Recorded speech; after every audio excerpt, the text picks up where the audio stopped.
Welcome. Hi, Aslı. It's great to be here.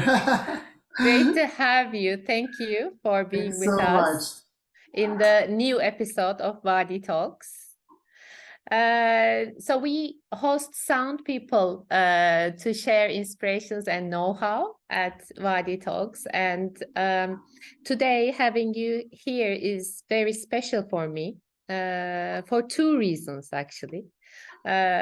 First of all, you've been a great supporter of Vadi Sound from day one, and we appreciate it so much. So that's one. And the second one is today we're going to talk about sounding off the ever first conference for young women in audio in Turkey. So we have so much to talk about. Yeah.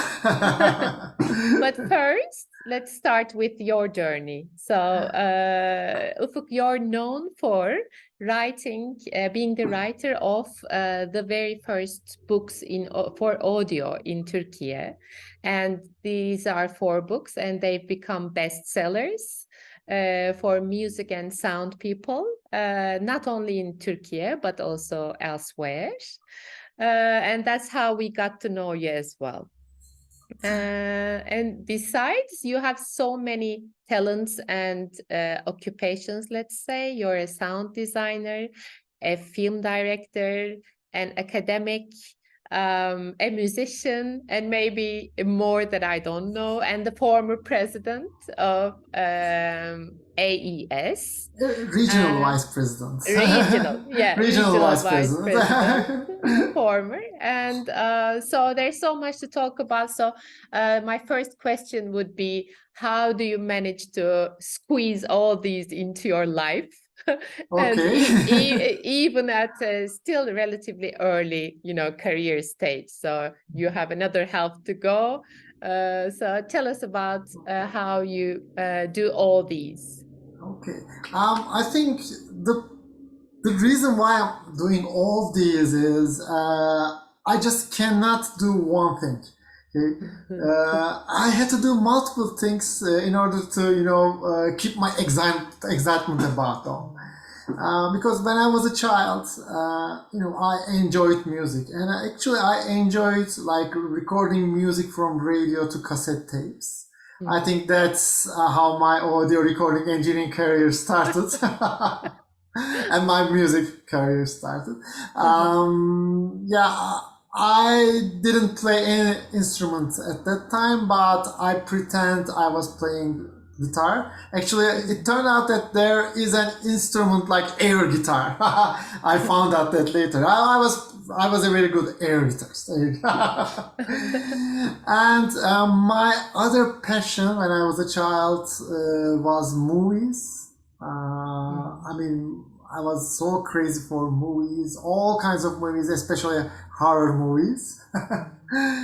And then I was very passionate about publishing books.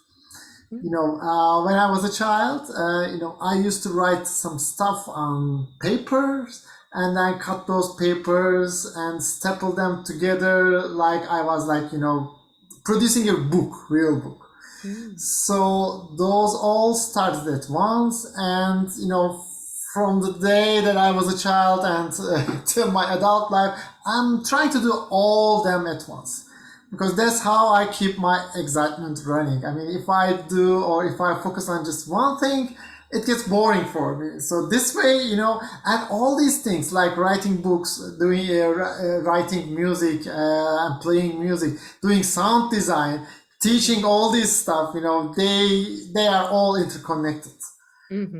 So that's why I do multiple things at once. I love it. Wonderful, wonderful.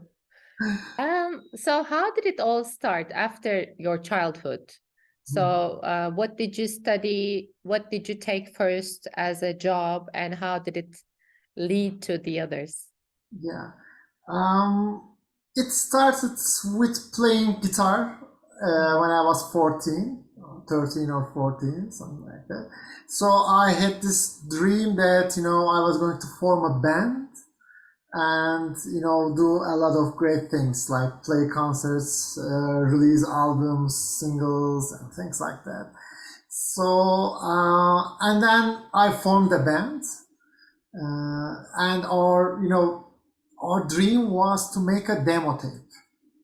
And in 1980s, in Turkey, when you go to people and say that, oh, I have a dream of doing a demo tape, and people were like, what's a demo tape?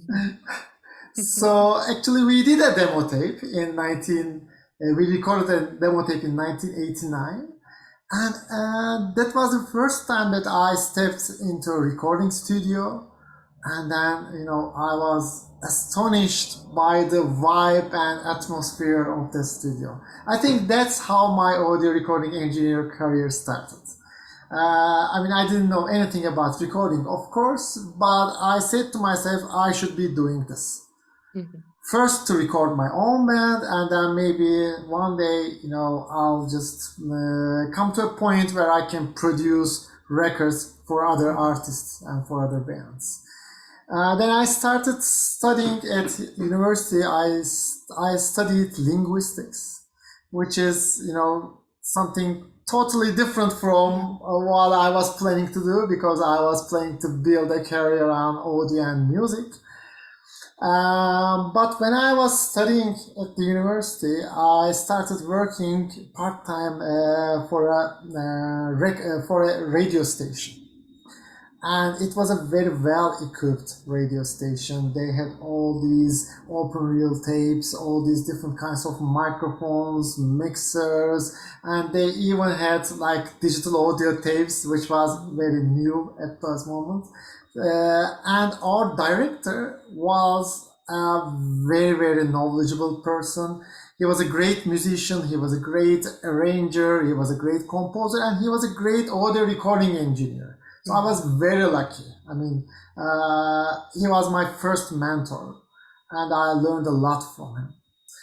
And in 1995, when I graduated from the university, I told myself, okay, I should get somehow, official, some kind of training or education about audio.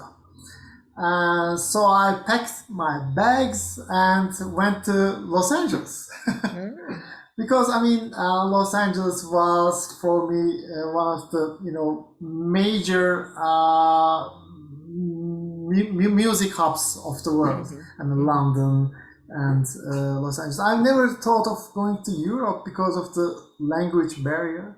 Because when you go to Germany, you need to speak German. When you go to France, you need to speak French. And since I was able to speak English, so I should say it, I told myself, okay, I can go to United Kingdom or United States, but United States made more sense.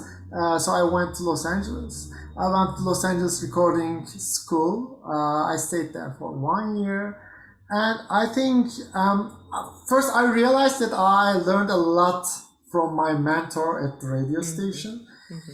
But then, I had a lot of, holes in my, practice and theoretical knowledge. I filled those holes. Plus, being in LA, it gave me a great vision. Actually, it encouraged me to be a dreamer. I think that's very important because in Turkey, we don't dream that much. But in countries like USA, especially like in California, in LA, people are dreamers. And it's good to be a dreamer. Okay, you should dream. And then you should try to chase your dreams. Okay, being reasonable is of course a good thing, but somehow you need to, or you have to dream a bit. And that's what I did. And I came back to Turkey. I built my own recording studio. I was producing music, but at the same time I started doing some sound design and audio productions for visual media. Because that's how I thought, that's how I could just manage to merge my passion for film and passion for audio Wonderful. post-production. Do you remember your first projects in sound design? In sound design, my first project was actually a short film, a short student film. And then the next one was, this happened really quick. That the second one was an educational project, education animation project. So they gave me the animation. Can you do it? I mean, can you write music and do the sound design for it? And, record the voiceovers and everything like that. So I had this huge animation project as my second project, audio post project. And I did it. I mean, I composed the music. I just recorded the music. I recorded the voiceovers. I did the sound design. And I found out that I really like film sound or sound for visual media. And actually, there's this thing about music. Since I had my own band, I wrote my own songs. Music is something very special for me. And, when you're producing other people's music, I find myself that I need to love the music in order to do it properly. And especially in the mainstream music industry in Turkey, that was not the case all the time. Because the landscape of music was very different back in 90s in Turkey. They had these record labels, they had these, forced standards and things like that. Because today it's really different. I mean, we have independent labels, musicians started their own labels, do-it-yourself projects. I mean, everyone can just record something and put it on Spotify, Apple Music. So it changed. But back in 90s, it was like they have these companies and they do everything and blah, blah, blah. And I didn't like that mainstream music at all. So sound for visual media was like a nice escape from the music. So that music can, whatever I do music, okay, I do it for myself. So, I get it. So I distanced myself from the music production. I leaned more on the film sound side. And then, and at the same time, I was, doing a lot of install sound works. Like, we were system designing for like hotels and cinema auditoriums and then like many other places. So this is like sound system work, and I really liked it that too, because again, unlike music, you don't have to fall in love with it. You can do it, and if it works, I mean, if you do the calculations right, if it works, then it's fine. So I leaned myself more on the film sounds side and the audio system design side. So I distanced myself from the music production, and at the same time, I saw that there are some people who are doing, recordings or live sound people, and most of these people, they were doing something, but they were, really not aware of the theory of things or how things work. So, this idea, came to me like, what if I just, write a book, a really comprehensive book, and put all the basic stuff in there, because I had great difficulties to reaching those basic stuff when I was, trying to learn this thing. So I thought that will be very helpful for the people. So in 2005, I think, I started writing my first book. In 2006, I had the most of the book. And I, started, knocking on doors of publishers. And I went to a lot of publishers. They all said, if they mutually agreed on this thing, okay? They all said, oh, this looks like a great book, but, we cannot publish it. Why? Because it won't sell even 300 copies, and if it doesn't sell 300 copies, it will cost a lot of money for us, so we won't do it. Again, a shortage of dreaming, I would say. Yes, exactly. I mean, these people are.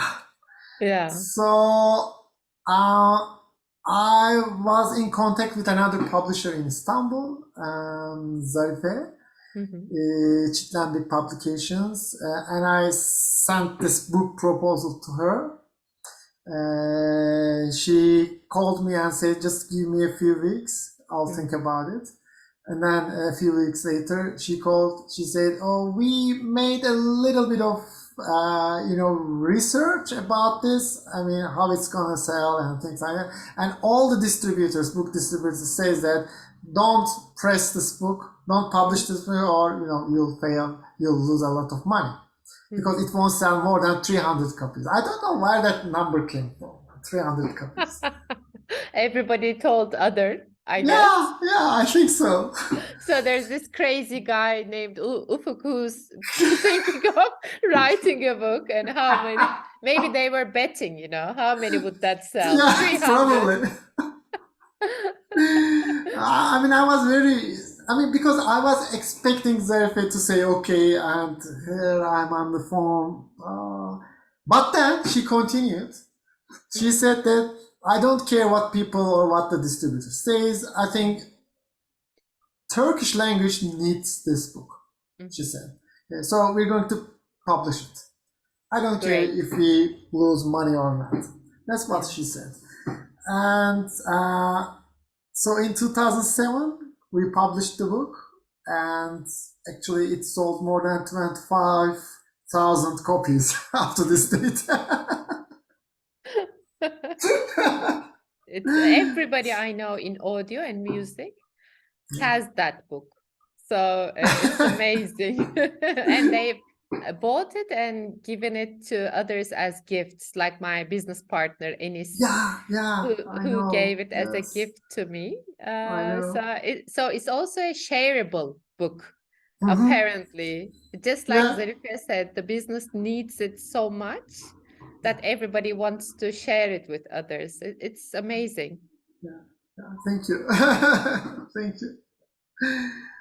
So, since I cannot, stand still for a moment, I thought, what if I just do some workshops, like audio recording workshops? And I met a few students, and they were just shooting a short film, and I helped their sound, and I asked them, oh, okay, where are you studying? They said, we're studying at Weekend University. There's this department called Communication and Design, and we have a great department chair, he's a great filmmaker, and everything like that. So I could tell that they were learning a lot. They had the vision. So I asked, okay, who is your department chair? They said, Andreas Treske. He's a German guy. Okay. So I called the office and made an appointment, went to see Andreas Treske and said, oh, you're doing great things with video. How about if I help you with sound?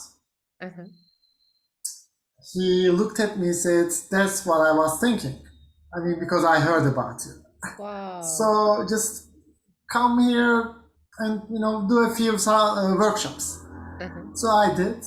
And then 2 years later, we developed a course called Comdi 361, Sound Design. And actually, it was one of the very first specialized sound design courses in Turkey, in a university.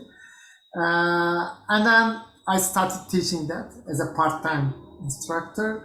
And then, I said to myself, what if I just be a full-time here and, that's I can do more writing, I can do more projects instead of, dealing with people in the industry. Because, when you have your own studio, you have to deal with a lot of business stuff, as you know. Yeah. So in 2010, I joined the department as a full-time instructor, and since then I've been teaching sound courses and also visual media courses at the department. But at the same time, of course, I continue doing projects, and then I continue writing books, blog posts, and things like that. So that's my story. Yeah, and you didn't talk about the film. You also directed your film. Yeah. Even you forget. I was talking about, I focused on sound. Yeah, the film. It's worth mentioning because it's kind of, getting everything together. Yeah. I mean, again, this is a bit, about trying to free yourself from the industry-related things, and being in a university, I thought, I would have had the chance to do more projects, and that's how the documentary that I directed happened. I mean, it was, I directed it, but it was like a, joint project of our department, because everybody in the department, did something about it. Our students, our graduate students, assistants, the instructors, the professors did. It's about Ankara rock music scene. Yeah. Because we had a, very lively rock music scene back in 1980s and 1990s in Ankara, and I was a part of it. So Andreas and I said, why don't we, just make a documentary about it? So it started as an idea of celebrating the 80s and 90s of rock music scene in Ankara, and it ended up as my own personal story. Yeah. I mean, because I fought a lot for the idea that, I didn't want the film to be centered around me. We did a lot of versions, and this is a 2-hour film. Okay, we did a lot of versions. We worked, months and months on it. And finally, people convinced me that this should be your story. I mean, the story should be centered around you. So we did another editing. So and that's how the new documentaries are really in our day. Documentaries, they don't claim anymore that documentaries are objective. They are not. Documentaries are subjective, because documentary, especially today, is like storytelling.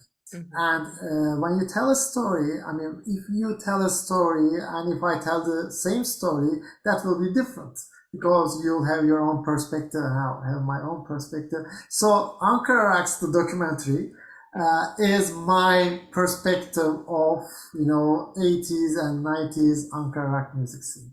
Wonderful. And actually, it was a great success, because it was shown in, international film festivals. It was shown twice in Istanbul Film Festival, which is something huge. And now it's on 2 streaming platforms in Turkey. Wonderful. I love your story, and I took a few notes. Like they were like the highlights for me. And I think they will be a nice transition to, our next topic of supporting women in audio. Yes. And these themes also came out there as well. So I was excited. Just let me share what I heard. So we talked about dreaming big before, focusing on stuff. We talked about in your radio station the importance of a mentor, and that person giving you both the vision and the equipment, of course, to just play around and see what you're into. And maybe that person took you to LA, to that recording school, maybe gave you the inspiration. So this mentorship is really a recurring theme in our daily lives. I just love the multi-passion, you again playing around with, video, media, sound, music, recording, also the sound systems, the hardware, live sound and everything. So you're a well-rounded audio person. So you know about a lot of stuff. And also emphasizing all these, strengthening these with teaching, like you said. It's an amazing, very resourceful career. And we'll you. see this coming to how you support women, especially young women, progressing in their careers. And also there's the luck element where your publishers, Zarife said, maybe it's not going to sell, but the business needs this book, this country needs this book. She's visionary, and you're lucky, but it's also a sign of your interpersonal skills, of maybe your passion influencing her, that this is worth giving a chance. So that's another coming out theme for me.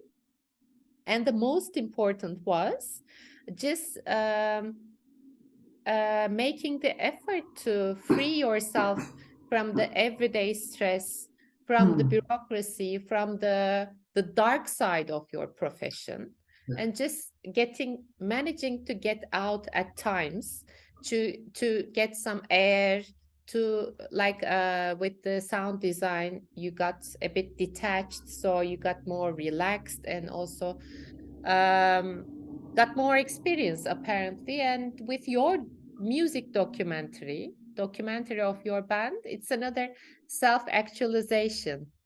When I watched it with great excitement and interest. It really touched me, and I got the feeling that maybe you would like to do more with your band worldwide, and maybe that didn't happen. But through this documentary, you made that self-actualization. I felt that. I don't know if that was your intention, but it's bringing all the vision together. Yeah. I mean, that's my band was a dream too, right? I mean, that's dreaming. Yeah. I mean, sending your music to the whole world. But it's good to dream. I mean, I was a dreamer always, but I became an official dreamer when I went to LA. Professional dreamer. professional dreamer. Yeah. Because even before LA, I was telling people, I'm going to go LA and become an audio recording engineer, and then there's this association called Audio Engineering Society in New York. I'm going to be a member of an Audio Engineering Society, and people were saying, how? I mean, you are in Ankara. Okay? I mean, they won't let you be a member. I mean, most people told me that. Really. Yeah. And years later, I became a member of the AES, and then years later, in 2017, I was elected as a regional vice president.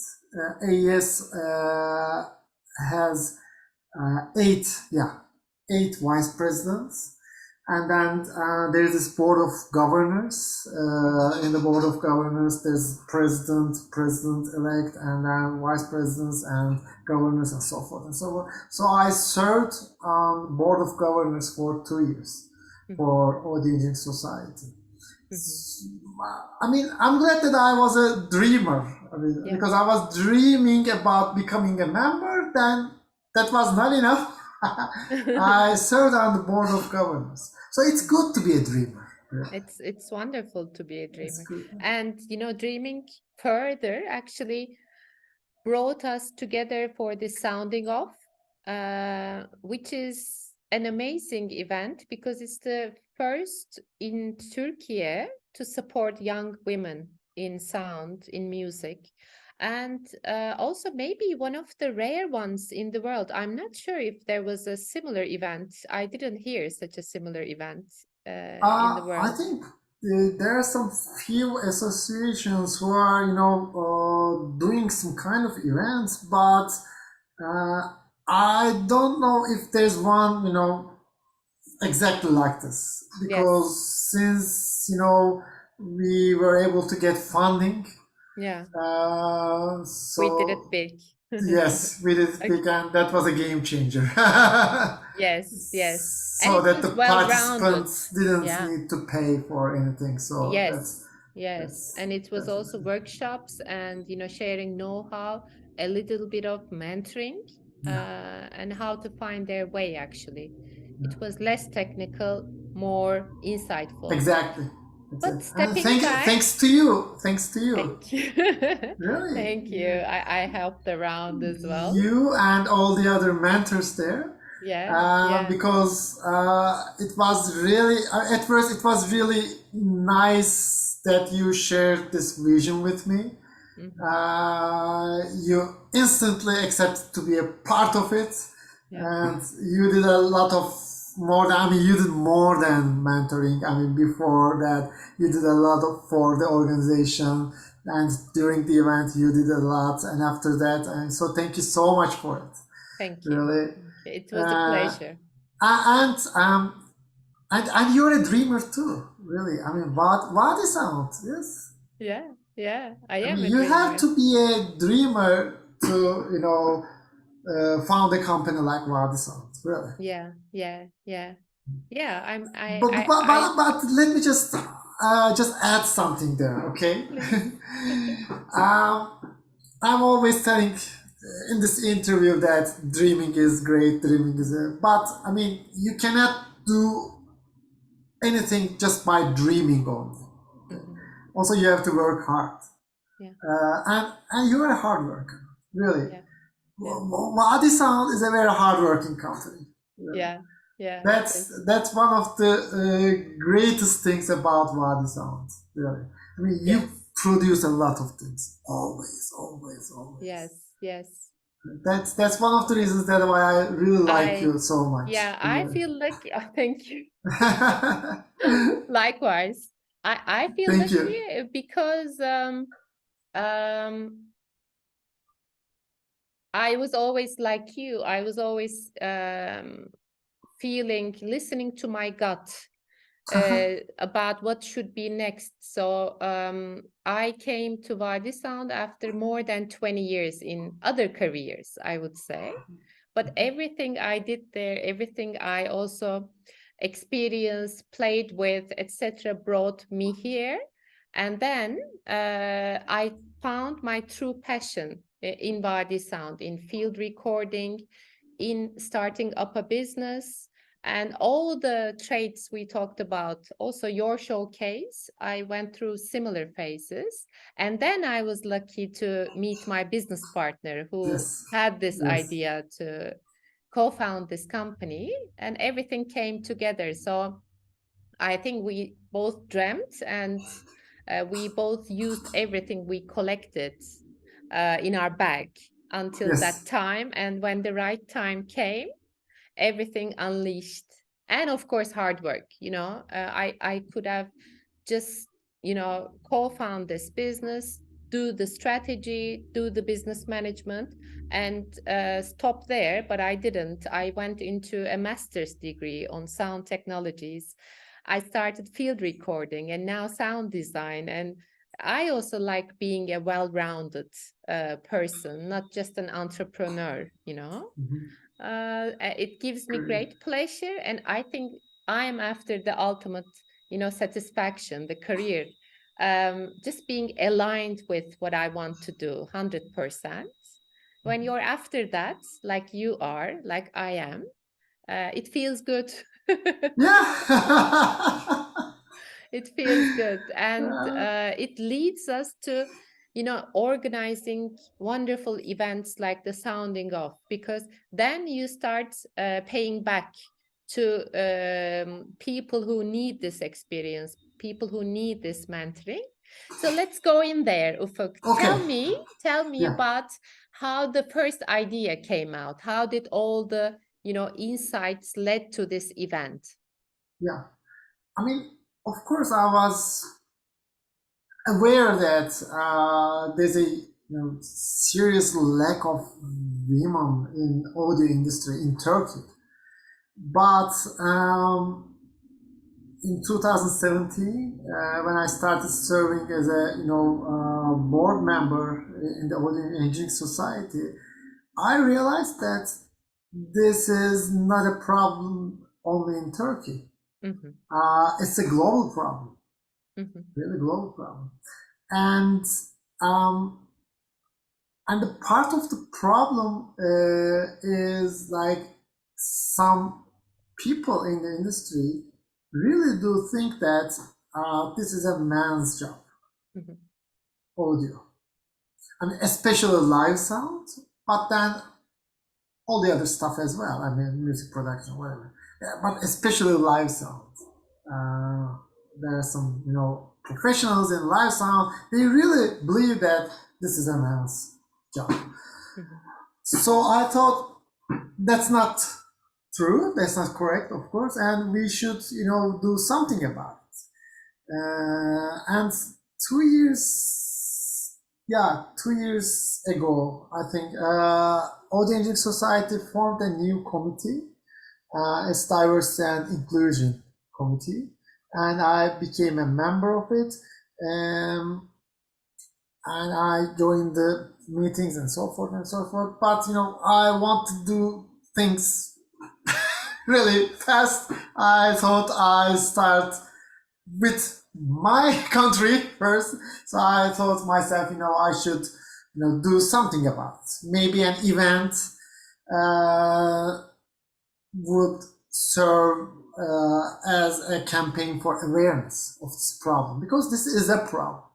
Mm-hmm. So at the same time, while I was thinking that, United Nations called me, and the Turkish office of United Nations, and they told me that, you have a social media account, and you have a career that people look up to. Do you mind joining our International Volunteer Day? Just share a few things in your social media accounts, so forth. And I thought, what can I do? They told me that, okay, you're free to do anything. Okay, I'll just put an emphasis on the lack of women in audio industry. So I prepared those social media content, and I shared those, and United Nations shared my content too. So, and then the next step for me was obvious: just organize an event and create an awareness for that. So that's how Sounding Off started, really. Mm-hmm. It was an idea started in 2021. Mm-hmm. And in 2022, I told myself, you should do it now. Wonderful. Yeah. Wonderful. There was also such a demand from the young women, right? To Yes. get together Yes. with their colleagues, again, young Yes. women, and find their way through, because these women are trying stuff, and trial and error, but they really need that vision of all the different areas of audio, and also hear the experiences of those other women, especially who went through these stages. I think they are very lucky, and we were lucky to meet them and hear their experience. So let's talk about the highlights from that. And these can be the themes again, what came out as lacking and what needs to be done more for supporting women in audio. Tell us what you came out with first, and then we can dig in. Yeah, sure. Let me just go back to the original idea just a bit. When I was planning this, I thought, okay, I can lecture about audio for hours. I can lecture about music production, I can lecture about sound design and everything, audio for filming, but that's not an event like this should be about. An event like this, an event like Sounding Off, should be about women sharing their experiences with other women. So that's why, I reach out to you and the other mentors of Sounding of, and I, requested you share your experiences. I think that really works. Do you think so? Sharing experiences by women for women. Definitely, because we had women from all ages, Yes. all different backgrounds, different sectors of audio and music, and different locations, one in New York, one in LA, one in Germany, one in Turkey, like me. And I think, even we were inspired by all the possibilities. Yes. When I listened to the other mentors, I had multiple ideas about what I can do in parallel, what I can do next, how I can, grow with this network. So I think it was beneficial for me as well. Yeah. And I saw that, you were all of you. You were not just dreamers, but you were fighters. Right? Yeah. Yeah. Yes, for sure. For sure. For sure, we have to fight, because if we just touch upon the statistics a bit, you have statistics from the Oscars, the film and music sector. I have statistics from game audio world, where women have to fight to find their place in these industries, right? Yeah, that's correct. That's correct. Yeah. And the sad thing about it is, a woman should do more and more and more and more in order to, be on the same perceived level as their male colleagues. And that's really sad. Exactly. Yeah. And being, That's really paid, sad. slightly paid less in game audio, having a presence of only 12% female in game audio. And we talked about game audio is more luckier than film audio or music. Exactly. Yeah. Right? Unfortunately. Yeah. Horrible. Like, I have a few studies here, and I just, it's so sad that wherever I look, it doesn't matter which research project or if it's Oscars or other stuff, women, they're like always less than 5%. So, and that's really, really sad. Just a second. Sure.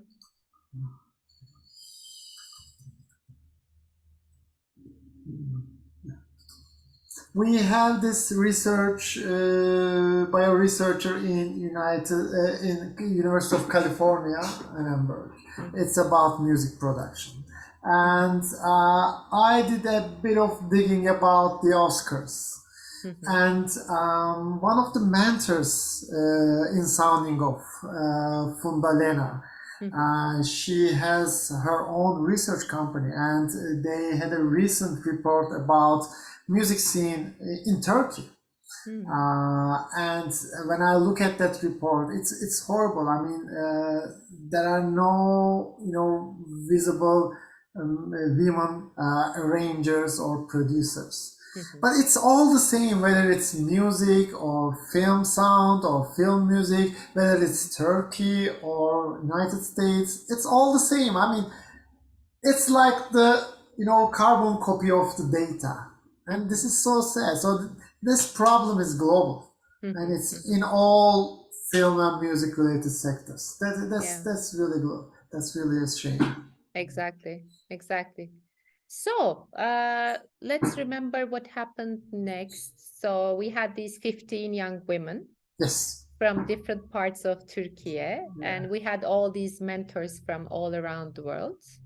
And they had their revelations, their learnings, and they actively shared that during the conference and at the wrap up, and even afterwards when they followed up with us. What was really special for me personally is these women also had more dreams about, field recording, Foley recording, sound design for film, because it's a reflex to go into music, you know, like you Yes. did, Yeah. and music industry, and that's a very difficult fight as well. And then now they got aware of other opportunities in audio, and that they realized that they can do these in parallel, like you did, and just learn and get food for from each, and also become more free in that aspect. So they, maybe it's a way to get over the difficulties as well of the sector. So you become more flexible for the work areas. And they were really, really inspired by also my colleagues when they talked about, you know, sound design for film, and for Foley, you know, field recording, founding a business in field recording and sound effects. Everybody said they never thought about areas like, you know, these can be done, especially in Turkey, because we're not aware of the opportunities, because we're not aware of this network. So once you get the network and starting listening to people who've been there, who've done some stuff, it opens so many doors for these women. Exactly. So that was a major theme, the networking. And The networking. these women talked about how they really have to do more networking, and they need to do it in quality way. Yeah. So networking, they said, networking is not only about meeting people, but maybe proactively just inviting somebody for a cup of coffee, and just, you know, instead of talking about yourself, presenting yourself for like a job interview, you just, you know, get that mentor to tell you about, you know, his or her experience, and just feed yourself, you know. This was a revelation for some of these women. And also becoming more visible, like Yes. visibility, we sometimes mistake that by just being a speaker or in a conference, or just, you know, posting more on social media. But again, that's more about, maybe you need to do this as well, but it's more about being in associations, in organizations, in, you know, where people are actually producing, you know, working in these areas. So presence has to be, again, multi-presence in different areas, and actually being there in person, you know, not just the virtual. That's so important. Yeah, Being and in person. volunteering for stuff like you did, you know. You said you went into diversity and inclusion committee right away. I think, you know, being a woman myself, we sometimes restrict ourselves by ourselves. I mean, the sector is difficult, yes, but, you know, we sometimes refrain from going into multiple areas at once, and just feel like, you know, we need more time, you know, more experience to try new stuff. But there won't be more time. It's now It's that we need now. to jump in, right? Yeah. It's always now, really. Yeah. And for that, I think what's needed is encouragement. Mhm. And events like these, events like sounding off, as you said, networking is very important, and the right networking, as you mentioned, and also you know, seeing examples. It's very important too. Oh, okay, Aslı, she can do that. Mine, she can do that. So they started telling themselves, maybe I can do it too. So, you know, seeing examples is very important, and encouragement, it's very important too. And after the event, you know, I talked to some of the participants, and they all said that this event was very important in terms of encouragement. Mhm. So encouraging people, it's very important too. That's what I think. Yeah. Yes. Then they also, I heard people talking about the participants talking about trusting their instincts more and not just following other people's routes. Staying connected with, you know, what they really like doing, where they feel they belong or don't belong. So taking action to just, you know, revise their route in their careers. So staying connected to your instincts and what you really love to do is a major success factor. Exactly. Yeah. Exactly. That's so important. Yes. It's so Yes. important. And what else? Because Let me most check my of the notes. people, they give you advices. Many people give you advice, and then most of them are like cliches. They aren't meant for you. They are just cliches. Those are the advice that millions of people, you know, give to other millions of people. But we're all different. We have different lives. I mean, everybody has a different life. Everybody has different dreams. Everybody has, you know, different ideas, different ways. So yeah, I mean, unless coming from a visionary, I don't care much about the advices, really. Because most of them are cliches. They're not right. So there's a famous saying like, listen to everybody's advice, but then go ahead and do your own thing. Yeah. I love that saying. That's great. That's great. You just hear everybody's thoughts and then do your own thing. Do what you want to do. That's great. So that's another theme. And also something we realized in the wrap-up session, and we also discussed with you on the importance of that. Now we said we should, as women, we should listen to our instincts more, you know, network, right visibility, right network, yes. But we also put special attention on our close circle, like friends, like partners. And we have to find those people that support us, because we need that support in audio industry, also from our close circle. And if these people are encouraging, you get more power to fight more, to become more successful. But if your partner or friend is saying, you know, it's just a dream, you know, you're losing time. And how do you actually survive in such a male dominant industry? Then you lose more, you know, stamina, you know, the power to proceed. So we should really be careful there, right? Exactly. Yeah. Exactly. That's so true. And it starts with the Turkish parents as well. Yeah.